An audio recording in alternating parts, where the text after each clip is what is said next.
ലോകത്ത് എവിടെയെല്ലാം ഇന്ത്യക്കാരുണ്ടോ അവിടെയൊക്കെ എല്ലാ വർഷവും സ്വാതന്ത്ര്യ ദിനാഘോഷം നടത്തുന്നവരുമുണ്ട്. ഇന്ത്യൻ സ്വാതന്ത്ര്യ ദിനത്തിന്റെ സ്മരണയ്ക്കായി ഇത്തവണ ന്യൂയോർക്കിൽ സംഘടിപ്പിക്കുന്ന ഇന്ത്യാ ദിന പരേഡിന്റെ ഹൈലൈറ്റ് തന്നെ അയോധ്യയിലെ രാമക്ഷേത്രം ഉൾക്കൊള്ളുന്ന ഒരു ടാബ്ലോ ആയിരിക്കും.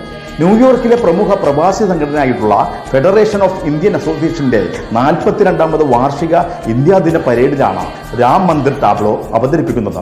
ന്യൂയോർക്ക് നഗരത്തിലെ പ്രശസ്തമായിട്ടുള്ള മാഡിസൺ അവന്യൂവിലൂടെ കടന്നു പോകുന്ന പരേഡിൽ ആയിരക്കണക്കിന് ഇന്ത്യൻ പ്രവാസികൾ പങ്കെടുക്കുമെന്നും ഇന്ത്യയുടെ സമ്പന്നമായിട്ടുള്ള സാംസ്കാരിക പൈതൃകവും പാരമ്പര്യങ്ങളും നേട്ടങ്ങളും പരേഡിൽ ഉയർത്തി കാണിക്കുമെന്ന് സംഘാടകർ അറിയിക്കുകയുണ്ടായി.